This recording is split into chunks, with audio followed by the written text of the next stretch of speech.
సావన్ని మనువు వేళను దేవేంద్రుండగు ఇతండు దేవతలకు దుర్భావితమగు ఆ చోటికి రావించదా అంత మీద రక్షింతు దయన్. సావర్ణి మనవు కాలంలో ఇతడు దేవతలకు ప్రభువై దేవేంద్రుడవుతాడు. ఊహించడానికి వీలు కాని ఆ పదవికి నేనే పిలిపిస్తాను, దయతో కాపాడుతాను. ప్రతి మన్వంతరంలో కూడా స్వామి వస్తూ ఉంటాడు. వాళ్ళందరి చేత ఎవరెవరు, ఇంద్రుడు ఎవరెవరి, బ్రహ్మదేవి, ఆ సప్త ఋషులు ఎవరు, అలాగే రాజులు ఎవరు, వాళ్ళందరిలో ఈయనే అంతర్యామిగా ఉండి నడిపిస్తాడు. ఆయన కూడా, భగవంతుడు కూడా ఎవరి కడుపున పుడతాడు, ఇవన్నీ కూడా మనం ప్రతి మన్వంతరంలో చదువుకుంటున్నాం కదా. అలా చెప్తున్నా అనమాట.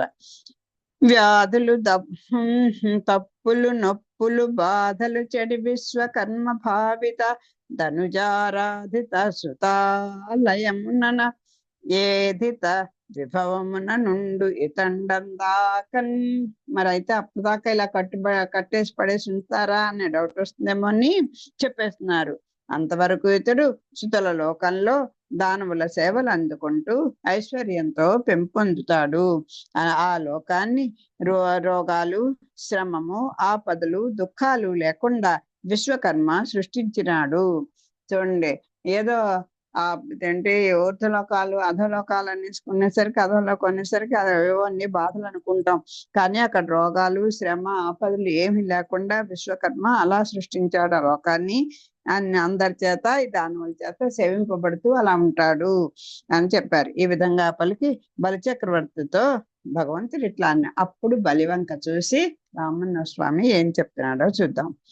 సేమంబు నీ క్రింద సేన మహారాజ వెరవకు మేలు నీ వితరణంబు వేలుపులందుండి వేడుక పడుదురు దుఃఖంబులుడుములు దుర్మరణములు ఆతురతలు నొప్పులందుండు వారికి వందవు సుతల మందుండు నీవు నీ పంపు చేయని నిర్జరాతుల నా చక్రమే తెంచి నరకుచుండు లోకపాలకులకు లోనుగా వక్కడ అన్యులెంత వారలచట నిన్ను నెల్ల ప్రొద్దు వచ్చి ఏను రక్షించదన్ కరుణతోడ నీకు కానవత్తు.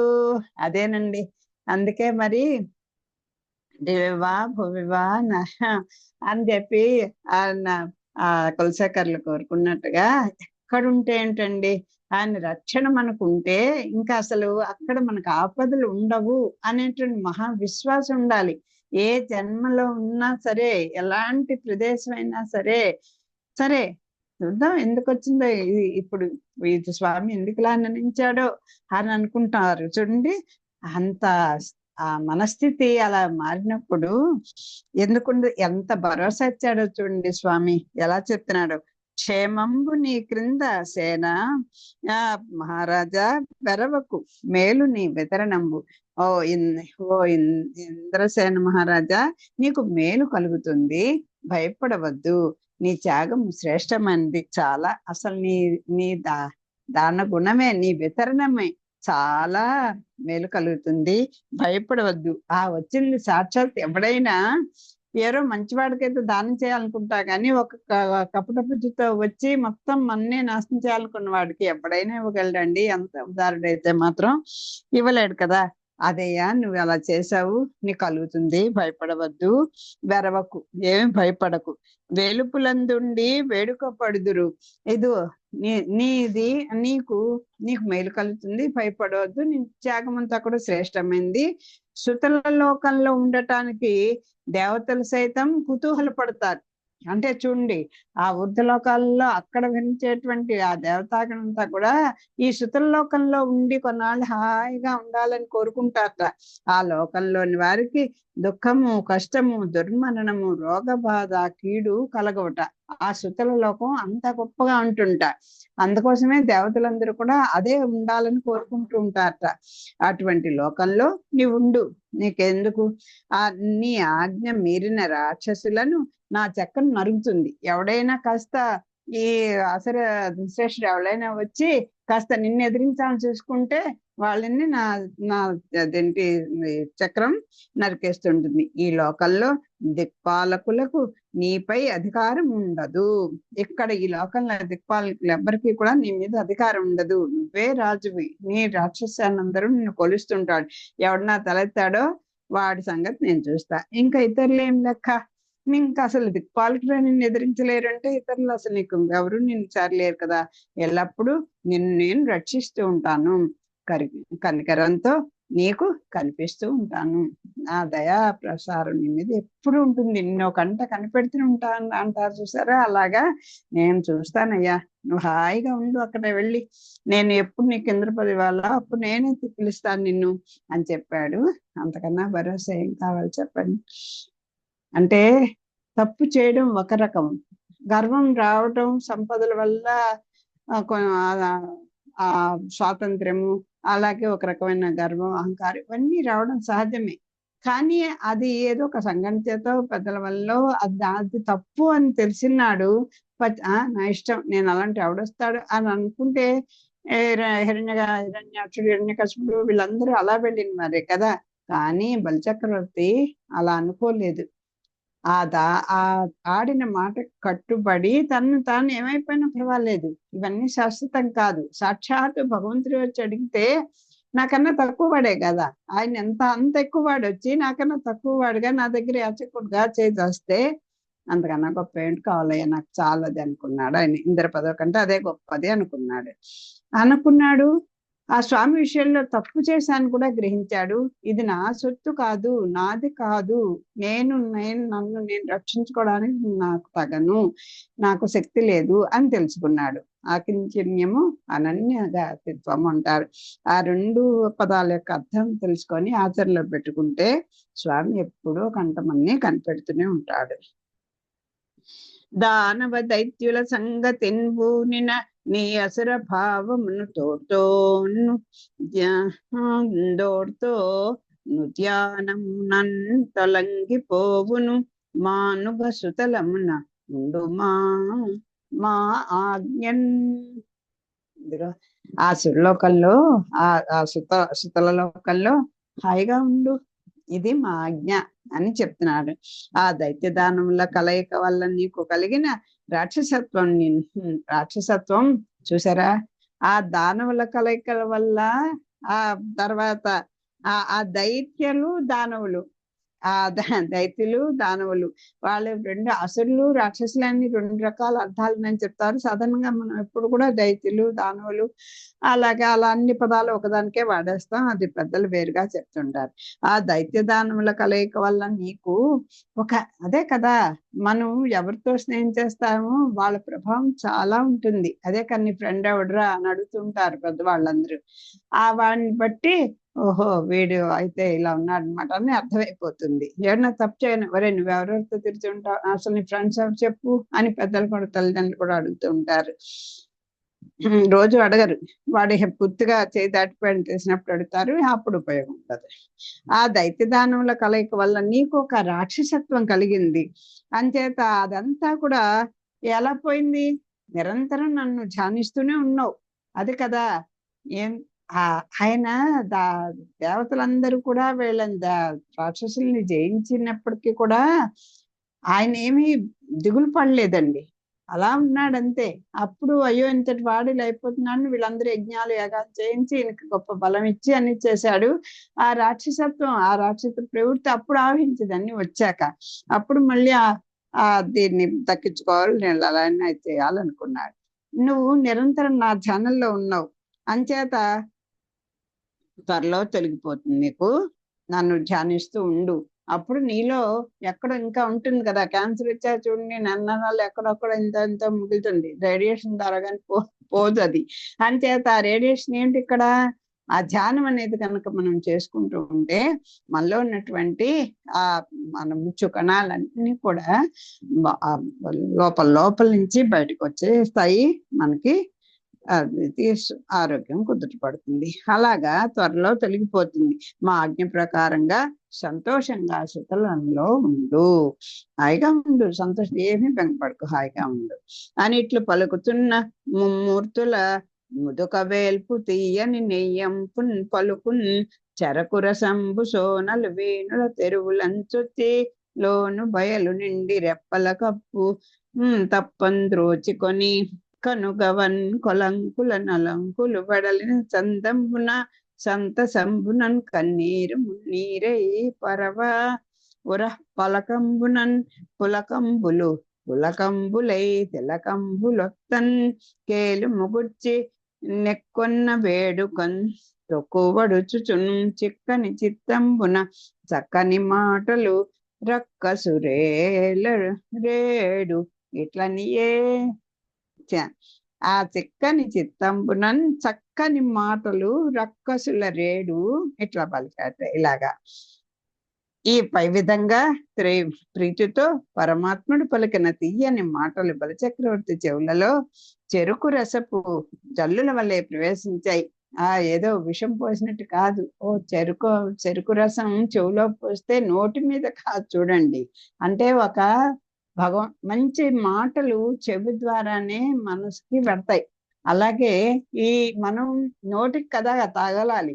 ఆ తీపిదనం అంటే ఆ శుధోక్తులు, ఆ మంచి అమృత రసం లాంటి ఆ చెరుకు రసం లాంటి మాటలు చెవిలో ప్రవేశించాయి.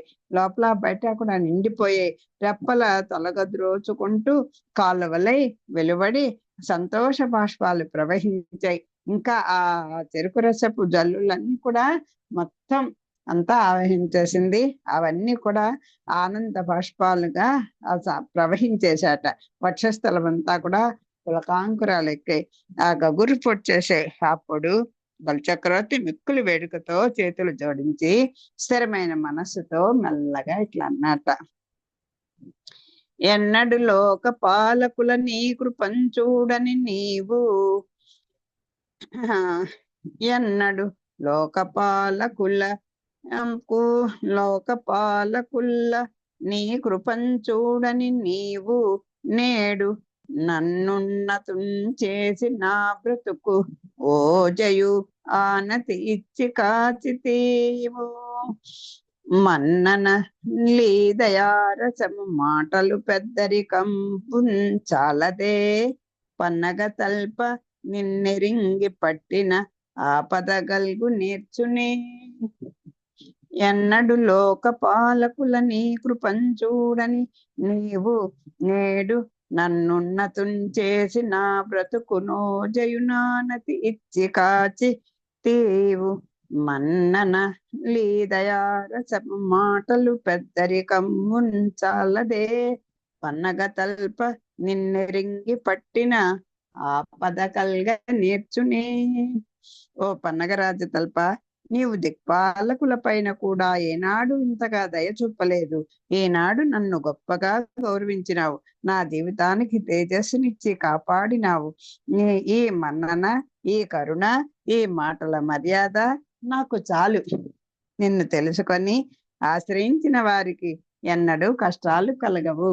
ఒక అతిథి మన ఇంటికి వస్తే ఆదరంగా మాట్లాడామనుకోండి, ఆదరంగా అసలు రిసీవ్ చేసుకోవడంలో ఒక చిరునవ్వు నవ్వేసరికి అమ్మయ్య వీళ్ళు మన రాకని కాస్త సంతోషపడుతున్నారు అనుకుంటారు. ఆ తర్వాత ఉపచార వాక్యాలు మాట్లాడి కష్టపడి ఎండలో వచ్చారు, పాపం ఎలా ఉన్నారు, ఆరోగ్యం బాగుందా, రండి కూర్చోండి, మన తీర్థం కావాలా, అలా అడిగాం అనుకోండి, సహా వాళ్ళకి కడుపు నిండిపోతుంది. అబ్బా చాలు, అబ్బా మీరు మీ ఆదరణే చాలమ్మా, మీ ఇంకా నాకు ఇవన్నీ ఎంత అక్కర్లేదు అంటారు చూడండి. అలా అయిపోయింది ఈ బలిచక్రవర్తికి. ఎందాంటి మాటలు, ఎలాంటి పదాలు వేశారు చూడండి. భగవంతుని యొక్క కరుణ మన మీదకి వస్తే ఎలాంటి స్వామి ఎలాంటి పదాలు వాడాడు. హాయిగా ఉండవయ్యా, నేనున్నాను కదా, నేను నా చక్రం నీ శత్రువుని వెంటాడుతుంటుంది, నిన్నెప్పుడు నేను కాపాడుతుంటా అని అలాంటి మాటలు ఇంకా అసలు ఎట్లా ఉంటుంది నిజంగా మనకి అనుభవానికి వస్తే. అసలు చూడండి, మరి పోతన గారికే చెల్లింది ఇలాంటి పదాలు వేయడానికి. నీవు దిక్పాలకుడు ఏనాడు ఎవరింటికి అసలు ఆ మాలాకారుడి స్థితి ఎలా ఉంటుందని నాకు ఒక్కసారి బాధ ఉంటుంది. అంత ఆ సభలోంచి పరింటికి అలాగ మాలాకారండి సందులు గొంతులు చూసుకుంటూ ఓ పూలు కట్టుకుని అమ్ముకునేటువంటి ఒక ఆ మామూలు మనిషి దగ్గరికి వెళ్ళిపోయి ఉండడం, విదురు దగ్గర ఆతిథ్యాన్ని స్వీకరించడం, అరటిపండు తొక్కలు ఇలా అన్ని చూస్తుంటే స్వామికి ఏంటంటే భక్తి ప్రేమ, ఎవరు ప్రేమిస్తారో వాడి దగ్గరికి వెళ్ళిపోదాం అనుకుని ఉరకలు వేస్తూ ఉంటుందండి అని మనసు. ఇదే కదా మా తప్పు చేస్తే వెంటనే వేసేడు, టైం ఇస్తాడు. రావణాసుడికి కూడా వెళ్ళవయ్యా ఇంటికి వెళ్ళి మరి రేపు రా అందల్లో ఏమిటి, సంకల్ప మాత్రంతో రావణ సంహారం చేసి అమ్మని తీసుకురావచ్చు. మార్చడం కావాలి.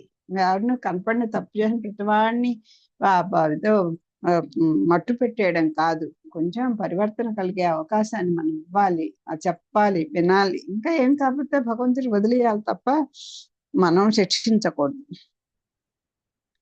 ఏమంటున్నాడు పన్నగరాజు తల్ప, నీవు దిక్పాలకుల పైన కూడా ఏనాడు ఇంతగా దయ చూపలేదయ్యా.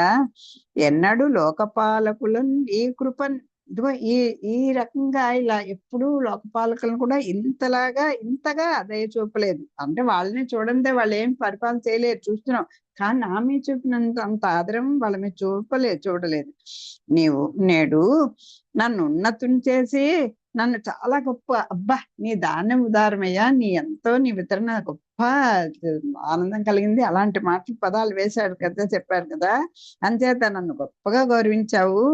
నా నన్ను ఉన్నతం చేసి నా బ్రతుకు ఓజయు ఆనతి ఇచ్చితివి. నా జీవితానికి ఒక ఓజు అంటే తేజస్సు, ఒక తేజస్సునిచ్చావు, కాపాడావు. ఈ మన్నన ఈ దయారసపు మాటలు, ఈ మన్నన అసలు ఏంటి, నేనేమి అసలు గౌరవానికి ఎటువంటి అర్హత లేనివాడిని, నన్ను ఇంత గౌరవిస్తున్నావు. ఈ మన్నన, ఆ పదాలు చూడండి, ఈ మన్నన ఈ దయారసపు మాటలు, దయతో కూడినటువంటి ఆ అమృత వాక్కులు, ఆ మాటలు. తర్వాత ఇంకేంటి, పెద్దరికంబు చాలదే, అబ్బబ్బా ఇంతకన్నా నాకేం కావాలయ్యా, ఈ మన్నన, ఈ కరుణ, ఈ మాటల మర్యాద నాకు చాలు.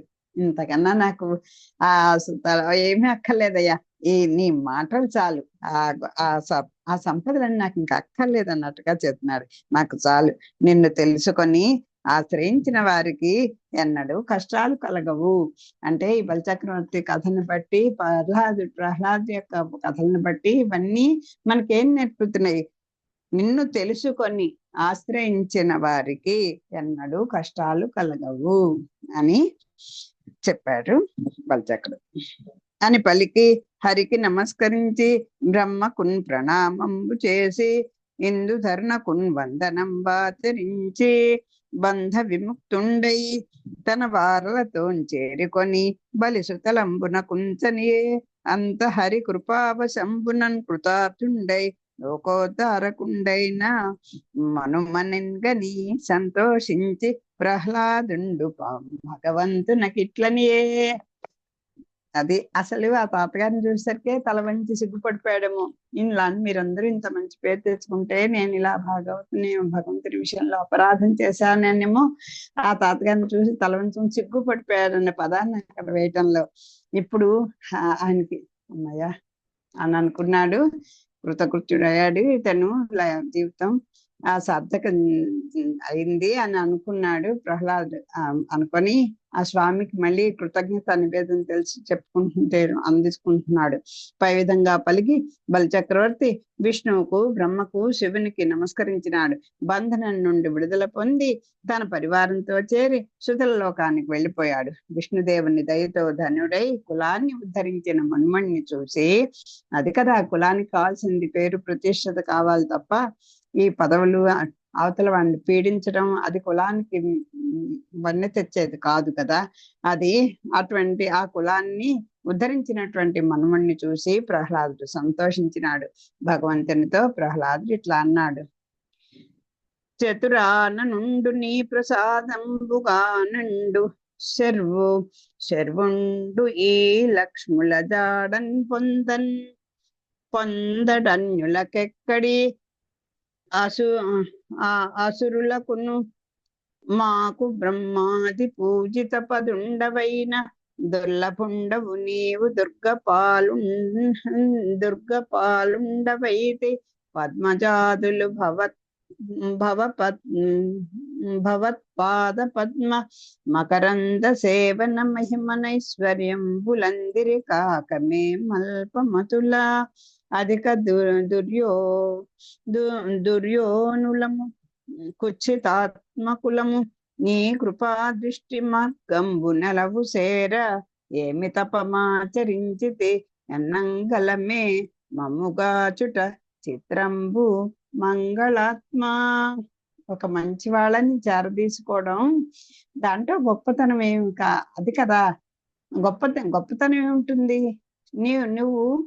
నువ్వు అందరికీ సమ్ముడివే, నిన్ను ఆశ్రయించిన వాళ్ళని చూస్తావు, చేస్తావు. కాస్త బుద్ధిగా నడత ఇది బాగున్న వాడిని, సత్ప్రవర్తన స్వభావాలు చక్కగా బాగుండి అనుకుగా ఉన్న మా పిల్లల్ని ఆదరించడంలో తల్లిదండ్రులు గొప్ప విషయం కాదు కదా. ఒక తెలివి తక్కువ వాడినో ఒక వాడినో ప్రేమగా చూసుకొని వాడిని ఎలా అయినా ముందుకి ఇప్పుడు ఇలా పాపం ఎన్నో ఫిజికల్ హ్యాండిక్యాప్డ్ వాళ్ళు, మానిటరీ రిటార్డ్ వాళ్ళు, అలాంటి వాళ్ళని ఎన్నో రకాలుగా తల్లిదండ్రులు పైకి తీసుకొచ్చిన వాళ్ళు ఎంతో మంది క్యూర్ అవుతున్నారంటే వాళ్ళ యొక్క శ్రమ, భగవద్భక్తి కూడా కారణం అవ్వచ్చు. అది కదా. అలాగా మంచి వాళ్ళందరికీ నువ్వు చూస్తావయ్యా. అసలు మేము పుట్టింది ఏ జన్మ, మా బుద్ధులు ఎలాంటివి, మేము ఎలాంటి వాళ్ళం, మా లాంటి వాళ్ళ మీద నువ్వు ఇంత కరుణ చూపడము చాలా చిత్రంగా ఉంది అని అంటున్నాడు ప్రహ్లాదుడు. ఓ మంగళ స్వరూప, బ్రహ్మదేవుడు ఇంతగా నీ అనుగ్రహాన్ని పొందలేదు. ఆ బ్రహ్మగారిని అసలు సృష్టికర్తగా నువ్వు ఎన్నో పదవులు ఇచ్చావు, ఎంతో జ్ఞానాన్ని ఇచ్చావు, అన్ని చేసావు, సర్వ సమర్థుడుగా చేసేసావు. కానీ నీ అనుగ్రహాన్ని అంతగా అయినా పొందలేదు. శివుడు కూడా ఇంతగా ఆదరాభిమానాలు పొందలేదు. ఇంకా ఇతరులెంత? ఆ బ్రహ్మరుద్రాదులకే నీ అనుగ్రహానికి పూర్తిగా పాత్రలు కాలేదంటే ఇంకా ఇతరులెంత? బ్రహ్మాదుల చేత నువ్వు పూజింపబడినావు. నీ దరి చేరడానికి ఎవరికీ సాధ్యం కాదు. ఇటువంటి నీవు మా రాక్షసులకు దుర్గ రక్షకుడవైనావు. మా రాక్షసులందరికీ ఒక రక్షణకుడుగా ఉన్నావు, కాపలాదారుగా ఉన్నావు. నీ పాద పద్మాల మకరందాన్ని సేవించిన మహిమ వల్ల బ్రహ్మాదులు ఐశ్వర్యాన్ని పొందినారు. వాళ్ళందరూ ఆ పదవులు వచ్చి ఆ స్థానాల్లో ఉండి ఇంత సృష్టి లయకారకులుగా ఉన్నారు అంటే వాళ్ళు నిన్ను సేవించి అలాంటి గొప్ప గొప్ప పదవుల్ని పొందారు. కానీ మేము చాలా అల్పులం, మాకు అసలు ఏమీ తెలియదు. నీచ జన్మ కలవారం. ఈ జన్మ కూడా మాది నీచ జన్మ. ఏమి తపస్సు చేయడం వల్ల మాపై నీ కరుణాకటాక్షం కురిసిందో ఊహించలేము. మేము తపస్సులు చేసి వచ్చామంటే అదే కాదు. మరి ఎవరు ఏ తపస్సు చేశారో మాకైతే అర్హత లేదు. మాకు అంచేత నీ కరుణాకటాక్షమే మా మీద కురిసిందో ఊహించలేము. నీవు మమ్మల్ని కాపాడడం ఆశ్చర్యాన్ని కలిగిస్తుంది. మేమేనాడు నిన్ను స్తుతించలేదు, ప్రేమించలేదు. నీ గురించి ఆ మాట ఎవరితో మంచి మాట చెప్పలేదు, మేము అనలేదు. మనసావాచ కన్నా మేము ఎప్పుడూ నీకు శత్రువుగానే ఉండిపోయాం. అయినా మా మీద నువ్వింత కటాక్షాన్ని కురిపించావు, అది మాకు ఆశ్చర్యం కలిగిస్తోంది అన్నాడు ప్రహ్లాద్. అదినుగాక సర్వగతుండవయ్యు సమదర్శనుండవయ్యు ఒకట విషమ వృత్తి నుండు ధరయ ఇచ్చలేని వారికి భక్తులు గోరు తలంపులిత్తు కల్పతరు మాటి. అంతేకాక నీవు అన్నింట్లోనూ ఉంటావు, సర్వగతుడివి, అన్ని చోట్ల వివరిస్తావు, అందరినీ సమ్ముడవు, అందరినీ సమానంగా చూస్తావు. అయినప్పటికీ కొన్ని చోట్ల పక్షపాతాన్ని కూడా చూపుతూ ఉంటావు. భక్తి లేని వారి కోరికలు తీర్చవు. కల్పవృక్షం వల్లే భక్తులైన వారి కోరికలు నెరవేర్చుతావు. ఈ విధంగా మనం చేసిన ప్రహ్లాదంతో పరమాత్ముడు ఇలా అంటాడు, భక్తులేని వాళ్ళ కోరికలు తీర్చవు నువ్వు. మళ్ళీ భక్తులైన వారికే కల్పవృక్షం లాగా ఉంటావు. ఏమిటో నీవు చూస్తే నువ్వు అందరిలోనూ ఉంటావు, అందరినీ సమానంగా చూస్తావు. కానీ ఏమిటో కొన్ని చోట్ల పక్షపాతాన్ని చూపిస్తున్నావు అనిపిస్తుంటుంది. భక్తులేని వారికి కోరికలు తీర్చవు, భక్తులైన వారికి కల్పవృక్షం లాగా ఉంటావు. అని అంటే అంత టయానికి ఇదిగో మనలా అంటే వాళ్ళకి సమ్ముడు అంటారు. ఎప్పుడు ఇదే ప్రశ్న కదా, భగవంతుడు సమ్ముడు, పక్షపాతం లేనివాడు అలాంటి పదాలు వాడుతుంటే ఇప్పుడు జనరేషన్ వాళ్ళు బాగా అడ్డుగా వధిస్తారు. వత్స వత్స ప్రహ్లాద మేలు నీ వారి నీవు సుదిరి మనుమ నింతోడ్కె నిసుతలమునకు పయనమై పొమ్మునే కదా పాణి నగుచు చేరి రక్షించు దురితంబు చందరచట చెప్పేశాడు. ఏమిటో నీ మాయ అనేసి వెళ్ళిపోతారు కదా. అలా ప్రహ్లాదుడు ఒక చిన్న డౌట్ను చెప్పేటాడు. అంటే నాయన ప్రహ్లాద, చాలా సంతోషంగా ఉంది, నీవు అది నీ మాయాన్ని ఆయనకి వాళ్ళకి తెలుసు కదా, అదే చెప్తున్నారు. అంటే నేను భక్తి లేకపోతే ఎవరు చేరరు, అది నీ తప్పు కాదు, అది నీ నియమం, అది కదా. తను ఆశ్రయించిన వాళ్ళని ఆయన చూస్తాడు. అది సర్వమోక్షాలు ఏదో అంటారు కదా, అంతటా అందరికీ ఒకసారి మోక్షాన్ని ఇచ్చేస్తే అనేది అది తగింది కాదు కదా. ఆయనకి కొన్ని నియమాలు ఉంటాయి. అంచేత ఆయన ఆశ్రయించిన వాళ్ళని అలా కొన్ని జన్మలు ఎత్తగా ఏదో జన్మలో ఆయన ఆశ్రయించాలని బుద్ధి కలిగితే అలా మనం కూడా అందరూ, అందుకే కదా ఆయన ఇన్ని అవతారాలు ఎత్తడం, ఇన్ని రకాల పాటలు పాడడం, ఇవన్నీ కూడా ఎందుకు, తన చేత సృష్టించబడినటువంటి ఈ చీమ బదులు బ్రహ్మ వరకు కూడా తన దగ్గరికి తెచ్చుకోవాలనేదే స్వామి యొక్క కోరిక.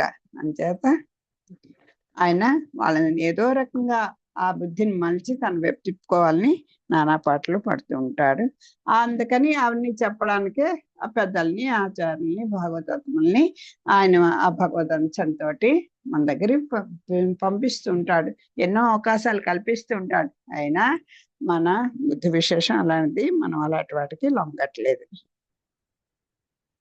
ఆ నీట్లు నియమించిన పరమేశ్వరునకు నమస్కరించి వలగొని కరమ కల్ల పుటఘటిత నిటల్ల అంతటుండై వీడ్కొని బలిందోడ్కొని సకల సురయూధంబునందాను నొక్క మహాబిల ద్వారంబు చొచ్చి ప్రహ్లాదుండు శుతల లోకంబున కుంచనియే అంత బ్రహ్మవాదులైన యాచకుల సభా మధ్యమునన్ కూర్చున్న శుక్రించూచి నారాయణుండిట్లనియే.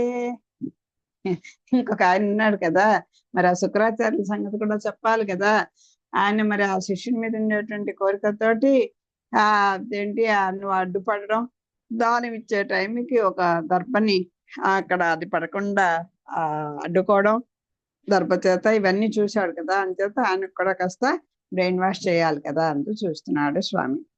పై విధంగా ఆజ్ఞాపించిన భగవంతునికి ప్రహ్లాదుడు నమస్కరించి ప్రదర్శనం చేశాడు. నొసటిపై చేతులు జోడించి సెలవు తీసుకున్నాడు. అటు పిమ్మట అతడు బలిచక్రవర్తిని, రాక్షసుల సమూహాన్ని వెంట పెట్టుకొని ఒక్క గొప్ప గుహ ద్వారం గుండా సుతల్లోకాన్ని చేరిపోయాడు. అటు తర్వాత శ్రీ మహావిష్ణువు బ్రహ్మవేత్తలైన ఋత్విజుల నడుమ సభలో కూర్చున్న శుక్రాచార్యని చూసి ఇట్లా అన్నాడు. ఏమి కొరతబడియ నీ బలి జన్నంబు విస్తరింపు కడమ విప్రవర్య విషమమైన కర్మ విసరంబు బ్రాహ్మణ జనులు సూచినంత సమతన్ పొందు. ఆచార్యవర్య, బలిచక్రవర్తి యాగానికి లోపమేమీ రాకూడదు. ఈ యజ్ఞంలో మిగిలిన కార్యాన్ని నీవు నెరవేర్చు. ఆగిపోయిన యజ్ఞ కార్యాలు మీ వల్ల, బ్రహ్మవేత్తల వల్ల సఫలమవుతాయి. ఈ విధంగా పలికిన విష్ణువుతో శుక్రుడు ఇట్లా అన్నాడు. చూడండి, అది భాగవతంలో అయినా భగవంతుని యొక్కైనా కృప ఎలా ఉంటుందో చూడండి. ఎందుకు ఇలా చేసావు, ఎందుకు ఇలా అడ్డుపడ్డావు, నువ్వు అడుక్కునేవాడివా, నువ్వు అన్నా అడ్డేవాడివా, ఏమీ మాట్లాడలేదండి. నాయన ఇదిగో ఆ బలిచక్రవర్తి ఇన్నాళ్ళు కూడా యాగాలు యజ్ఞాలు ఎన్నో చేశాడు కదా, వాటికి ఎప్పుడు లోపం రాకూడదు. ఈ యజ్ఞంలో ఈ చేస్తూ మధ్యలో కదా ఆగిపోయింది, ఈ కార్యాన్ని నువ్వు నెరవేర్చు.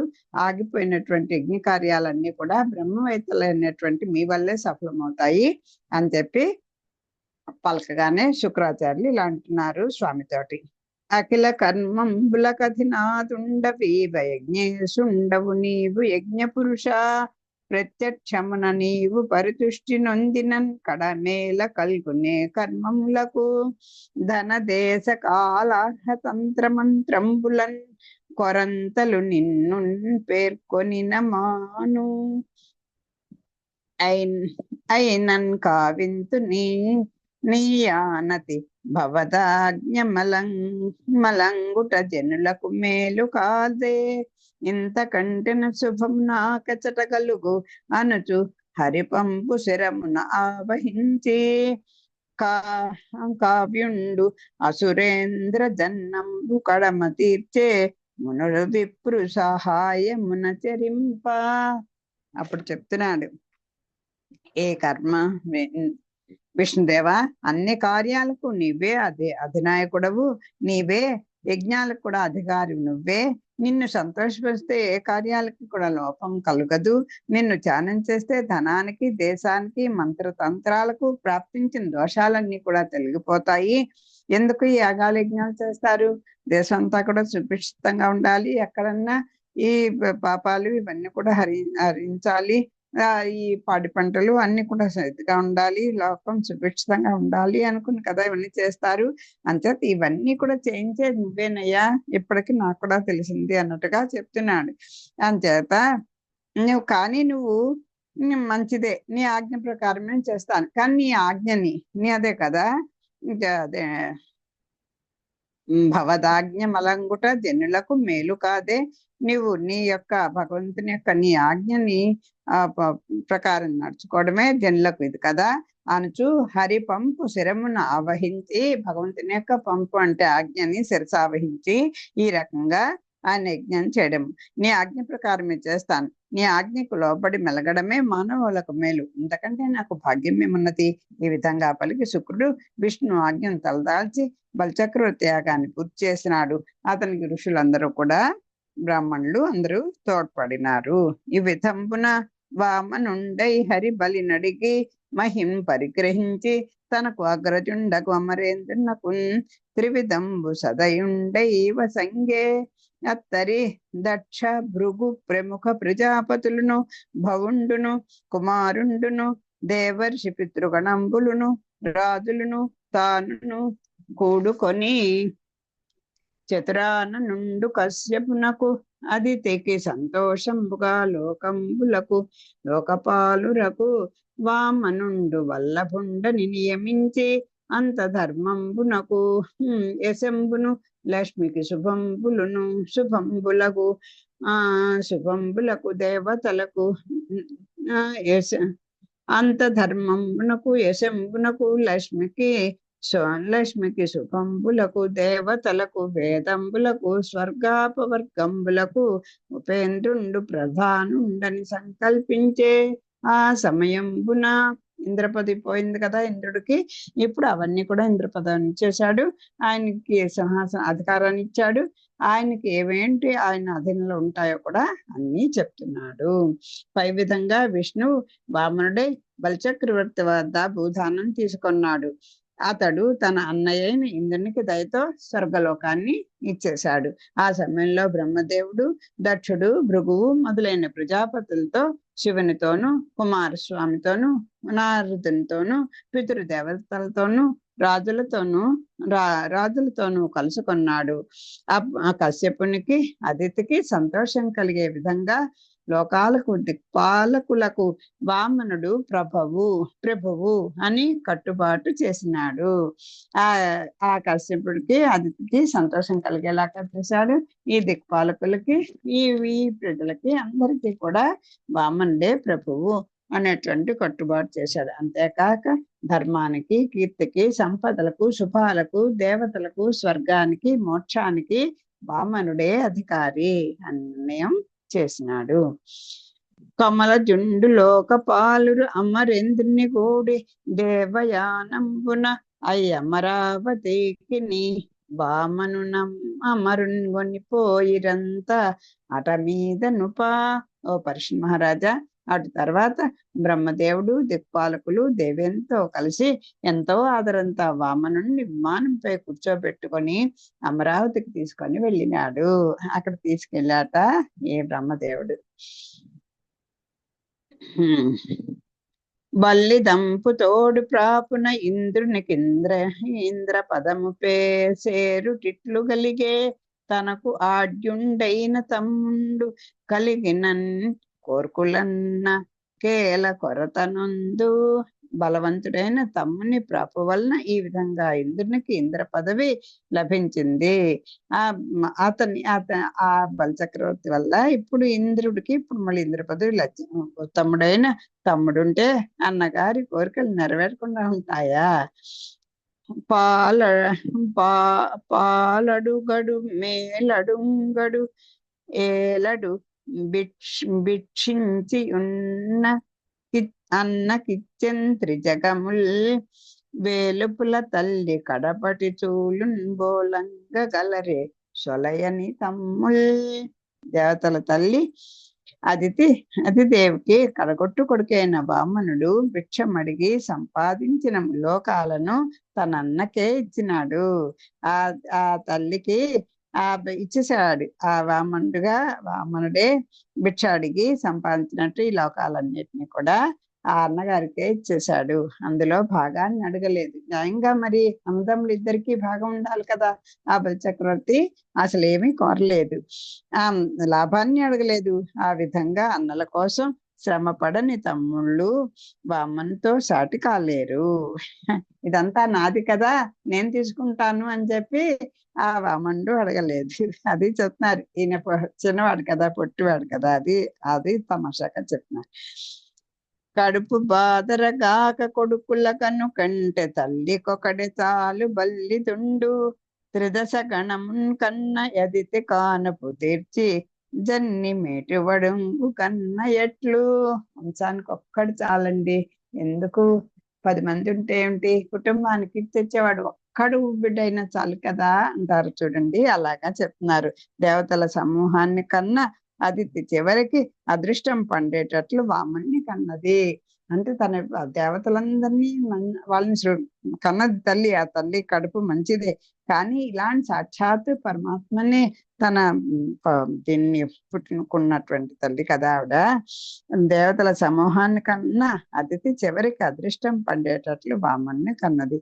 తల్లి కడుపు చక్కలయ్యేటట్లు గంపెడు కొడుకులను కన్న దానికంటే ఆ విధంగా ఉత్తముడైన వాడిని ఒక్కరిని కన్నా చాలు. ఇట్లు దేవేంద్రుండు వామన భుజపాలి తన్బగు త్రిభువన సామ్రాజ్య విభవంబు మరలనంగీకరించే. అప్పుడు బ్రహ్మయు శర్వుండును కుమారుండును భృగు ప్రముఖులైన మునులను పితృదేవతలను దక్షాది ప్రజాపతులను సిద్ధులను వైమానికులను మరియు తక్కిన వారలను పరమాద్భుతంబైన విష్ణుని సుమహాకర్మంబులకు ఆశ్చర్యంబు నొందుచు ప్రశంసించుచు ఆడుచున్ పాడుచున్ తమ తమ నివాసములని చెప్పి సుకుండిట్లనియే. ఇదిగో ఈ రకంగా మళ్ళీ ఆ యొక్క ఎవరి స్థానాలకి వాళ్ళని ఈ వామన్ యొక్క కథలు, ఆశ్చర్య వింతలు, అతి మనసు చేష్టల్ని మళ్ళీ మళ్ళీ తలుచుకుంటూ వీళ్ళందరూ ఎవరి స్థానాలకు వాళ్ళు వెళ్ళిపోయారట. మళ్ళీ రేపు చదువుకుంటాం. స్వస్తి ప్రజాభ్య పరిపాలయంతాం న్యాయేన మార్గేణ మహిమహీషాః గోబ్రాహ్మణేభ్యః శుభమస్తు నిత్యం లోకాః సమస్తాః సుఖినో భవంతు. మంగళం కౌసలేంద్రాయ మణిగుణాప్తయే చక్రవర్తి తనూజాయ సార్వభౌమాయ మంగళం. సర్వం శ్రీకృష్ణార్పణమస్తు. స్వస్తి.